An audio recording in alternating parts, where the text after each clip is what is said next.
On 6 May 2026, the Indonesian Government Communication Agency or BOCOM RI met with the representative from homeless media outlets. The government invited these outlets, the members of the new media forums, to amplify the President Prabowo Subianto's program through digital first channels.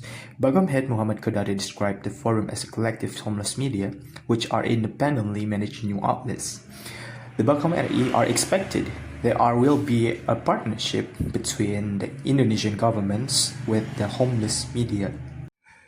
But how this kind of phenomenon spark arguments in the internet?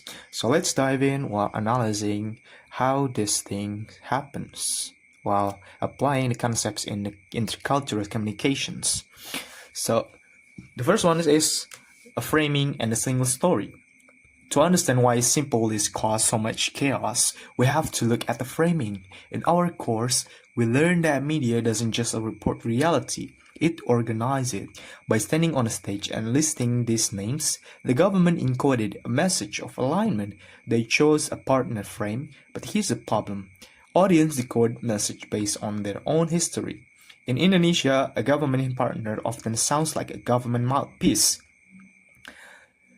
This triggers a classic stereotype. Even though homeless was a technical description of business models, the public fell into a single-story traps. They reduced professional ethical journalists to a simplified image being displaced or unorganized, suggesting they needed the government to give them a home, or maybe a media, or maybe a place. This stereotype erased the use of independent work in an instance. The backlash was swift. The homeless media outlets fought back, stating clearly, "We are not the partners, we remain independent," and eventually BOCOM RI had to issue a clarifications. No deal was signed and no contract were exist. So why did the public judge them so harshly? It was a massive fundamental of attribution errors. In Indonesia, high context cultures, meaning is often found in the background, in who you are seen with. People saw the creators at the government meeting and attributed it into a character flaw, assuming they had sold out. They ignored the situational context, that this creator was simply navigating the new media regulations. We blame their integrity because we misread the context. This controversy shows us that representation is never neutral. It is constructed. As a critical media consumer, how do we stop this from happening again? We applied pause models from our ethic checklist. The first one is pause.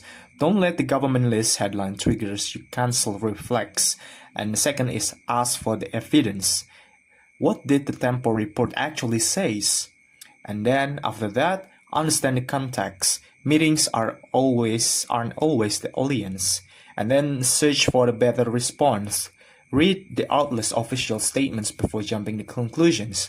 And then the last is execute inclusions. Support the diversity of our digital homeless creators. Representation is power. By separating our observation from our interpretations, we ensure that the home of the news remain independent, diverse, and humans.